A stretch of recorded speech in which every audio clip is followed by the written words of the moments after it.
It was a private conversation, not a restatement of official dogma, but if the reports are true, it's a revolution for the Catholic Church.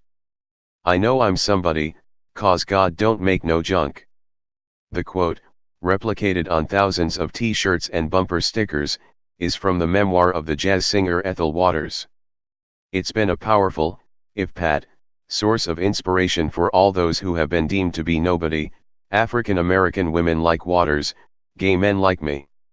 And now, in contradiction to official Catholic dogma, Pope Francis is reported to have said something similar to Juan Carlos Cruz, a Chilean gay man who was a victim of clerical sexual abuse 30 years ago and has become one of Chile's leading spokesmen for abuse survivors. You have to be happy with who you are, Cruz said the Pope told him after he disclosed that he was gay. God made you this way and loves you this way, and the Pope loves you this way. This may not seem like a revolutionary statement, and indeed, there is still a long way to go before the Catholic Church affirms the lives of lesbians and gays.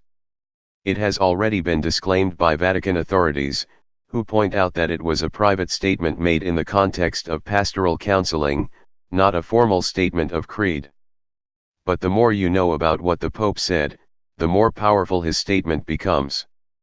First, it comes in the context of the pontiff's apologies for decades of clerical abuse and cover-ups, specifically in Chile, where he had previously defended the church hierarchy and shamed longtime victims of abuse. Cruz, in particular, was advised not to come forward because the church might blame him. After all, he was gay, he must have wanted to be abused, and expose his life to his family. This wasn't just a kind statement made to a gay person, it was encouragement to every gay victim of priestly abuse to come forward as Cruz has done. Second, the remark must be situated in the context of Catholic theology on homosexuality, namely, that it is intrinsically disordered. That phrase, based on church teachings from 1975 and 1986, the latter written by Cardinal Joseph Ratzinger, later Pope Benedict XVI, is now part of the official Catholic Catechism, which states, homosexuality refers to relations between men or between women who experience an exclusive or predominant sexual attraction toward persons of the same sex. It has taken a great variety of forms through the centuries and in different cultures. Its psychological genesis remains largely unexplained. Basing itself on sacred scripture, which presents homosexual acts as acts of grave depravity, tradition has always declared that homosexual acts are intrinsically disordered. They are contrary to the natural law. They close the sexual act to the gift of life. They do not proceed from a genuine affective and sexual complementarity. Under no circumstances can they be approved.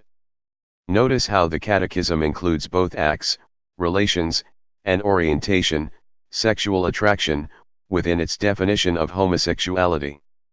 That's because, under natural law, the doctrine that moral law is as much a part of the universe as, for example, the laws of physics, the purpose of sex is procreation.